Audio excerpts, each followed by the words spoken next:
Alright, Karina baby, for the 8th. Today we have bathroom nonsense.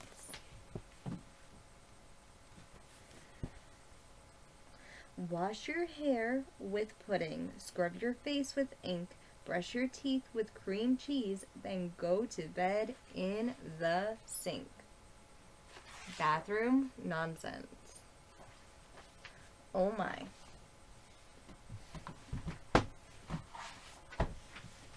Alright, baby, for our next story, we have The Brave Little Tailor.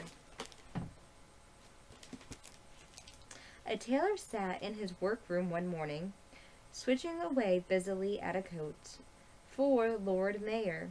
He whistled and sang so gladly that all the little boys who passed the shop on their way to school thought of a fine thing it must be to be a tailor, and told one another that when they grew up they would be tailors too. "How hungry I feel, to be sure," cried the little man at last, "but I'm far too busy to trouble about eating. I must finish his lordship's coat before I touch a morsel of food." And he broke once more into a merry song. "Fine new jam for sale," sang out an older woman, and just walking along the streets. "Jam! I can't resist such a treat," said the tailor, and running to the door, he shouted, "This way, please, this way, please. Show me a pot of your very finest jam." The woman handed him a jar after jar, but the tailor found fault with all of them. At last he hit upon some jam to his liking. "And how many pounds will you take, sir?" "I'll take 4 ounces," he replied, in a solemn tone, "and mind you give me a good weight." The old woman was very angry, for she had expected to sell several pounds at least, and she went off grumbling after she had weighed out the 4 ounces. "Now for some food," cried the little man, taking a loaf of bread from the cupboard as he spoke. He cut a huge slice and spread the jam on half an inch thick. Then he suddenly remembered his work. "It will never do to get jam on the Lord Mayor's fine coat," said he, "so I'll finish it before I take even one bite." He picked up his work again, and his needle flew in and out like lightning. I am afraid that the Lord Mayor later found some stitches in his garment that were almost a quarter of an inch long. The tailor glanced at his slice of bread and jam once or twice, but when he looked the third time it was covered with flies, and a fine feast they were having from it. This was too much for the little fellow. Up he jumped, crying, "So you think I provide bread and jam for you? Well, we'll see, we'll soon see. Take that!" And he struck the flies with such a heavy blow with a duster that no fewer than 7 lay dead upon the table, while the others flew up hastily to the ceiling. "7 at one blow," said the little man with great pride. "Such a brave deed ought to be known all over the town, and it won't be my fault if folks fail to hear about it." So he cut out a wide belt and stitched on it in big gold letters the words 7 at one blow. When this was done, he put it on, crying, I'm destined to be something better than a tailor. It's quite clear. And I'm one of the world's great heroes, and I'll be off at once to make my fortune." He glanced around the cottage, but there was nothing of value to take with him.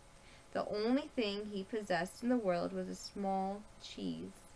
"You may as well come too," said he, storing away the cheese in his pocket, "and now I'll be on my way." When he got into the street, the neighbors all crowded round him to read the words on his belt. "7 at one blow," said they to one another. What a blessing he's going. It wouldn't be safe to have a man about who killed 7 of us at one strike. You see, they didn't know that the tailor had only killed flies. They took it to mean men. He jogged along for some miles until he came to a hedge where little birds were caught in the branches. "Come with me," said the tailor. "I'll have you to keep my cheese company." So he caught the birds and put it carefully into his pocket with the cheese. Soon he reached a lofty mountain, and he made up his mind to climb it and see what was happening on the other side. When he reached the top, there stood a huge giant gazing down into the valley below. "Good day," said the tailor. The giant turned around, and seeing nobody but the little tailor there, he cried with scorn, "And what might you be doing here, might I ask? You'd best move along at once." "Not so fast, my friend," said the little tailor, showing the giant his belt. "Read this." 7 at one blow, read the giant, and he began to wish he'd been more civil. "Well, I'm sure nobody would think it to look at you," he replied. "But since you are so clever, do this." And he picked up a stone and squeezed it until water ran out. "Do that? Why, it's mere child's play to me." And the tailor produced his cheese and squeezed it until the whey ran from it. "Now who is cleverer?" he asked. "You see, I can squeeze milk from a stone." "Well, you got only water." The giant was too surprised to utter a word for a few minutes. Then, taking up another stone, he threw it so high into the air that for a moment they weren't able to see where it went. Then down it fell to the ground. "Good," said the tailor, "but I'll throw a stone that won't come back at all." Taking the little bird from his pocket, he threw it into the air. The bird, glad to get away, flew right off and never returned. This sort of thing doesn't suit the giant at all, for he wasn't used to being beaten by anyone. "Here's something you'll never manage," said he. "Just come and help me to carry this fallen oak tree for a few miles." "Delighted," said the tailor. "I'll take the end with the branches, for it's sure to be heavier." "Agreed," replied the giant, and he lifted the heavy trunk onto his shoulder. Well, the tailor climbed up among the branches at the other end, and he sang as loud as he could, as though carrying the tree was but nothing to him. The poor giant, who was holding the tree trunk, and the little tailor as well, soon grew tired. "I'm going to drop it," he shouted, and the tailor jumped down from the branches and pretended he had been helping all the time. "The idea of a man your size finding a tree too heavy to carry," laughed the little tailor. "You are a clever fellow, and no mistake," replied the giant, "and if you'll only come and spend the night in our cave, we shall be delighted to have you." "I shall have great pleasure in coming, my friend," answered the little tailor, and together they set off for the giant's home. There were 7 other giants in the cave, and each of them was eating a roasted pig for his supper.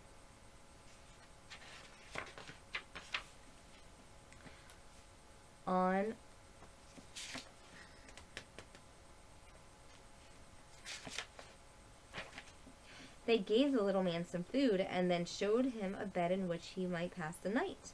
It was so big, and after tossing about in it for half an hour, the little tailor thought he would be more comfortable if he slept in the corner.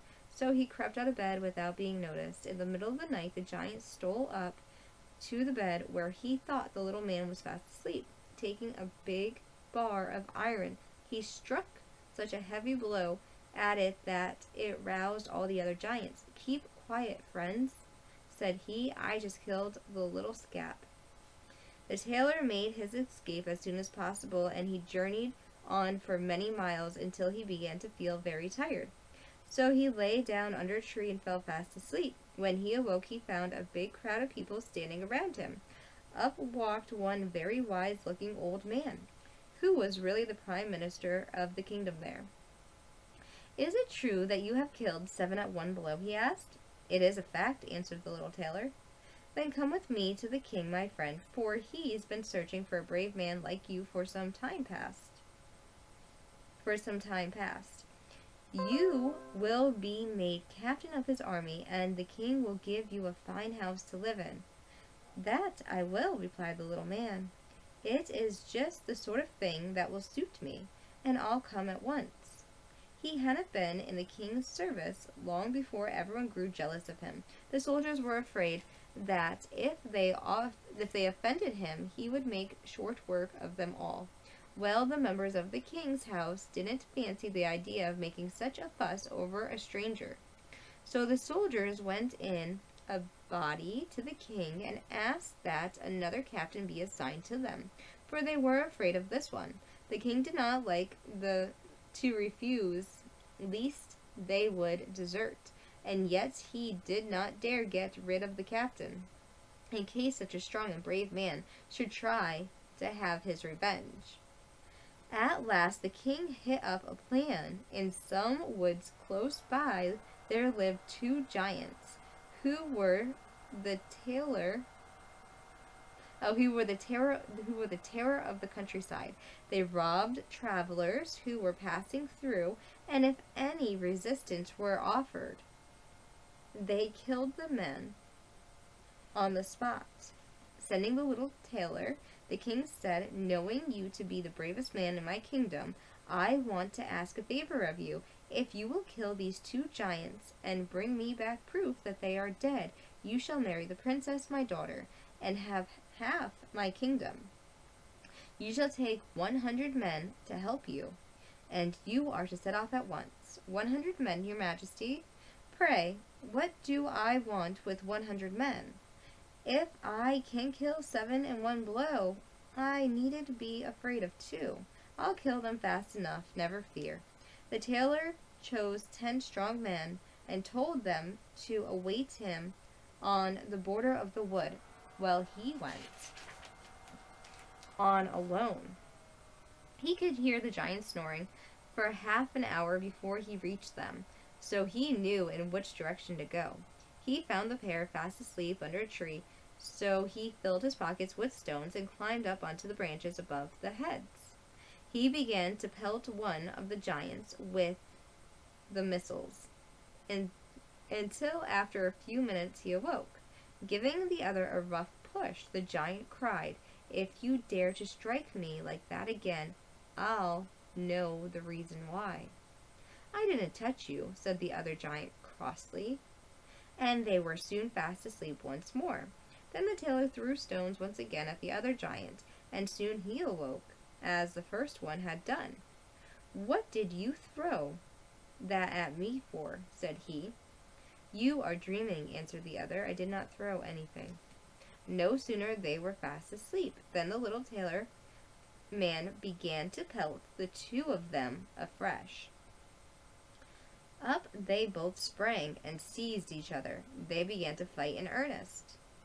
No contest with using their fist. They tore up nearby trees by the roots and beat each other with those until very soon the pair lay dead on the ground. Down climbed the little tailor, and taking his sword in his hand, he plunged it into each giant, and then he went back to the edge of the forest where the 10 men were waiting for him. "They are as dead as 2 doornails," shouted the little man.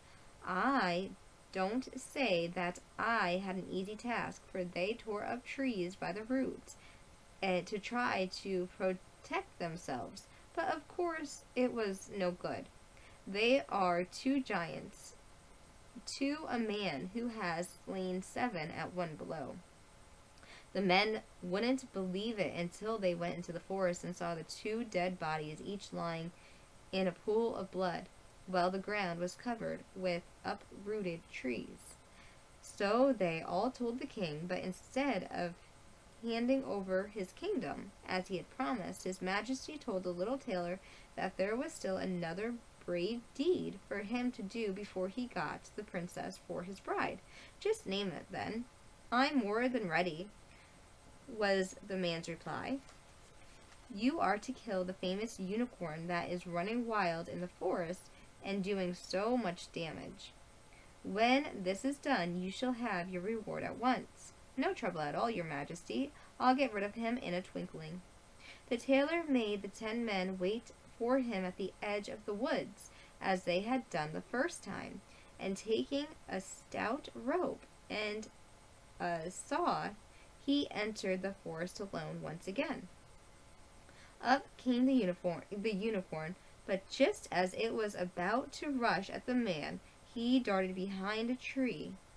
The unicorn dashed with such force against a tree that his horn was stuck quite fast in its trunk. Taking his rope, the tailor tied it tightly round the animal, and after sawing off the horn, back he went to the palace, leading the unicorn at his side. But even then the king was not satisfied, and he demanded that the little man catch a wild boar that had been seen wandering in the woods. He took a party of huntsmen with him, but again he made them wait on the outskirts of the forest while he went on by himself. The wild boar dashed at the little tailor, but the man was too quick for it. He slipped into the building close by, with the animal at his heels. Then through a small window he crawled out into the forest. Well, the boar inside the cabin was too big and clumsy to follow him. It stood gazing at the window where the man had disappeared, and the tailor ran around and closed the door, locking the animal inside. Then he called the huntsman, who shot the boar and carried its body back to the palace. This time the king was obliged to keep his promise, so the little tailor became a prince, and a grand wedding it was too. When they had been married for a few years, the princess overheard her husband talking in his sleep. One night, "Boy, take the Lord Mayor's coat to his home at once, or I'll box your ears," he said. "Oh dear," cried the princess, "to think that I've married a common tailor. Whatever can I do to get rid of him?" There's the tailor in the tree, and the 2 giants fighting. He outwitted them. He was smarter. So she told her father the story, and the king said she need not worry, for he knew a way out of the difficulty. She was to leave the door open that night, and while the tailor was sleeping, the king's servants would steal into the room behind the tailor and take him away to be killed. The princess promised to see that everything was in readiness, and she tripped about all day with a light heart. She little knew that one of the tailor's servants had overheard their cruel plots and had carried the news straight to his master. That night, when the princess thought her husband was fast asleep, she crept to the door and opened it. To her great terror, her husband began to speak.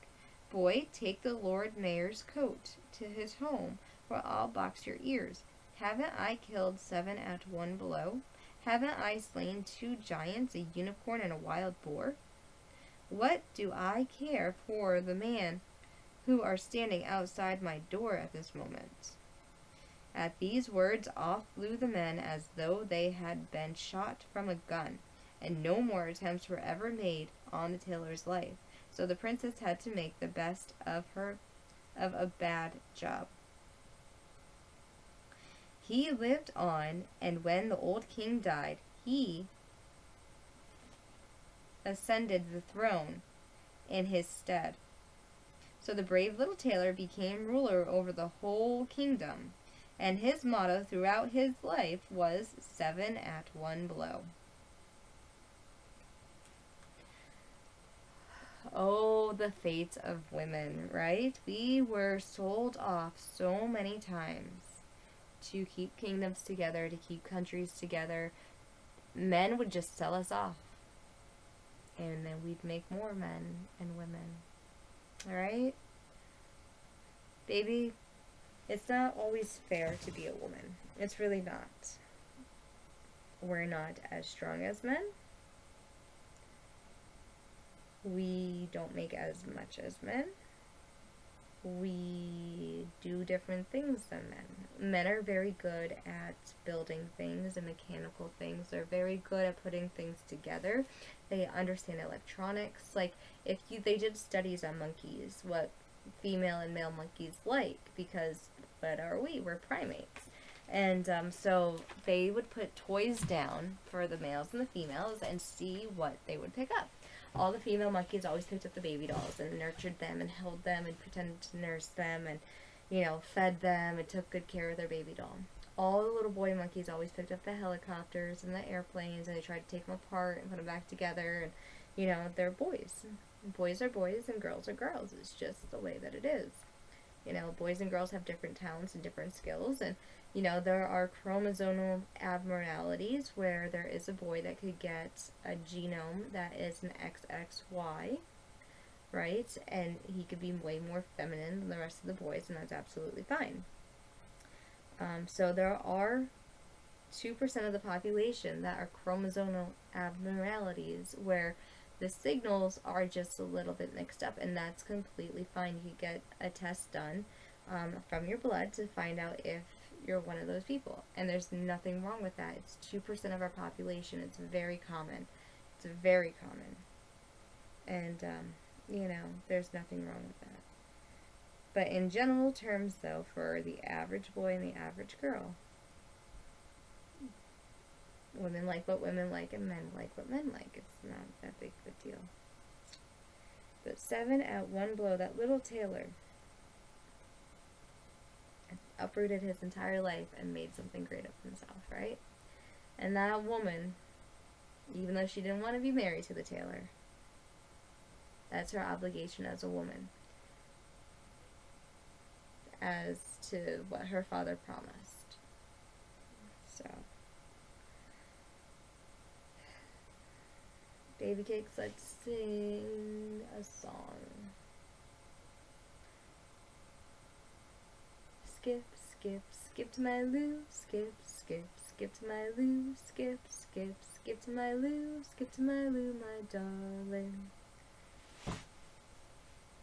Oh, I don't remember it though. Skip, skip, skip to my loo, skip, skip, skip to my loo, skip, skip, skip to my loo, skip to my loo, my darling. Found another partner as pretty as you, found another partner as pretty as you, found another partner as pretty as you, skip to my loo, my darling. Skip, skip, skip to my do. Oh, lost my partner, what do I do? Lost my partner, what do I do? Lost my partner, what do I do? Skip to my loo, my darling. Skip, skip, skip to my loo, skip, skip, skip to my loo, skip, skip, skip to my loo, skip to my loo, my darling. Found another partner as pretty as you, found another partner as pretty as you, found another partner as pretty as you, skip to my loo, my darling. Skip, skip, skip to my loo, skip, skip, skip to my loo, skip, skip, skip to my loo, skip to my loo, my darling. Used to love that song. I used to know all the words to it too. I'll look it up and find them. Alright, let's do, oh, say you'll play me. Come out and play with me, and bring your dollies 3. Climb up my apple tree, shout down my rain barrel, slide down my cellar door, and we'll be jolly friends forevermore, more. Oh, say you'll play me. I cannot go out and play with you. My dolly's got the flu. Boo hoo hoo hoo hoo hoo. I ain't got no rain barrel, I ain't got no cellar door, but we'll be jolly friends forevermore, more.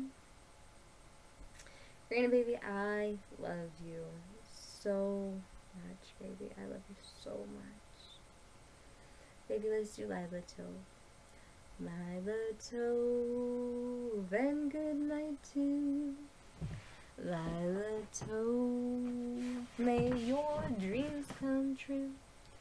We sing Lila Tove. May Israel protect you throughout the night until we reach the morning light.